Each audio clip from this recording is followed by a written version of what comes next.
U ovom videu ćemo ukratko proći kroz novosti u korisničkom sučelju sustava Omega uvedene krajem kolovoza 2022. godine. Kada se prijavite na sustav Omega, dočekat će vas stranica Moja naslovnica, koja kao i do sada prikazuje par e-kolegija kojima ste nedavno pristupili. Također, tu je i kalendar u kojem stoje događaji zadani unutar svih e-kolegija na kojima ste aktivni i koji prikazuje tekući mjesec. Ispod njega nalazi se okvir koji zovemo vremenska crta, unutar kojeg linearno su posložene buduće aktivnosti i rokovi za njihovo ispunjenje. Na vrhu svake stranice nalazi se navigacijska traka koja s lijeve strane sadrži poveznice na naslovnicu, na moju naslovnicu, na moje e-kolegije, potom tu je izbornik pomoć u kojem se nalaze poveznice na Centar za potporu e-učenju, na naše priručnike i upute koje smo pripremili za vas, te često postavljena pitanja. U toj istoj traci, gore, s desne strane, nalaze se ikone za pretraživanje, obavijesti, odnosno notifikacije, poruke. Tu se nalazi i vaš osobni izbornik u kojem možete promijeniti podatke na vašem profilu, možete pogledati ocjene koje ste dali, možete pogledati vaš kalendar, promijeniti neke postavke, promijeniti jezik na kojem se prikazuje sustav, odnosno određeni e-kolegiji i na kraju krajeva tu se možete i odjaviti. Skroz gore desno nalazi se gumb uređivanje, no on vam treba tek kad uđete u e-kolegije na kojima ste nastavnik. Razlika između stranica Moja naslovnica, na kojoj završite kada se prijavite na sustav, i stranice Moje e-kolegiji je u tome što Moja naslovnica sadrži 2 ili 3 najčešće korištena ili zadnje pristupljena e-kolegija, prije spomenuti kalendar i vremensku crtu, dok stranica Moje e-kolegiji sadrži pregled svih e-kolegija na koje ste upisani. Tu isto tako možete pretraživati te kolegije, znači ako želim pronaći kolegij koji se zove Brucoši, a recimo da mi nije sada na vrhu popisa, on će mi se ovdje izdvojiti. Ili ako ih imam više koji se tako zovu, svi oni će se pojaviti. Bitna napomena, ovdje možete pretraživati samo e-kolegije na koje ste upisani, u kojima ste aktivni.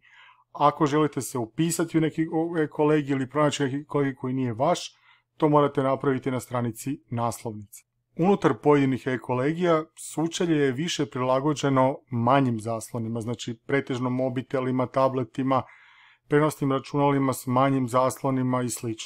Te su zbog toga bočne navigacijske trake na koje smo navikli do sada u sustavu Omega, odnosno oni stupci sa strane, skriveni dok ih ne uključite ili omogućite.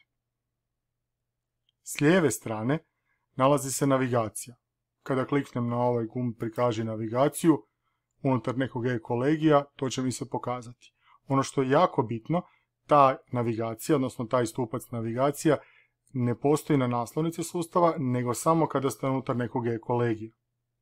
U njoj su prikazane sve sekcije ili teme pojedinog e-kolegija skupa s aktivnostima i resursima unutar njih.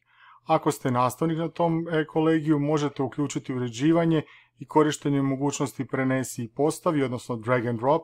Možete prebaciti ili premjestiti pojedinu temu ili aktivnost, odnosno resurs unutar tog e-kolegija u par klikova. To sada nećemo napraviti. S desne strane sučelja nalazi se traka s blokovima, u kojoj se obično nalaze blokovi kalendar, nedavna aktivnost i sl. Ili recimo nove obavijesti kao što je ovdje. Jedna od novosti na sučelju je i pozicija, odnosno i izgled gumba za omogućavanje izmjena, to jest uređivanje, kako se sada zove, to vidi samo nastavnik, kao što i do sada onaj stari gumb koji se zvao omogući ili onemogući izmjene, vidio samo nastavnik, odnosno nastavnica. To se sada nalazi u gornjem desnom uglu. Kada je uređivanje isključeno, gumb je sive boje, a kada je uređivanje uključeno, onda je ljubičaste boje. U trenutku kad uključite uređivanje, naravno da onda dobijete neke nove ikone na sučelju i možete dodavati, mijenjati, uređivati stvari, ali to isto sada nećemo raditi. Ako se sjećate, do sada su poveznice na postavke e-kolegija, na popis sudionika, načine upisa, ocjene, izvještaje, bazu pitanja, slično, bile s lijeve strane sučelja u bloku postavke koji je bio negdje recimo dolje lijevo. Sada su one prikazane u izborniku na vrhu stranice, odmah ispod naziva vašeg e-kolegija. One stvari koje nisu stale u izbornik se nalaze pod stavkom više, znači to su recimo ove baza pitanja, baza sadržaja i sl.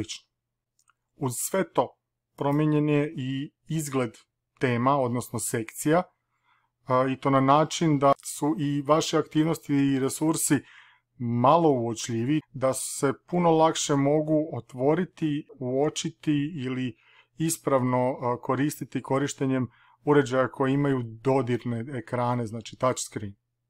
To znači isto tako da je veličina, položaj tih poveznica i ikona više prilagođen mobilnim uređajima, što na velikom ekranu kada koristite na vašem računalu je možda problematično, ali tu smo gdje smo.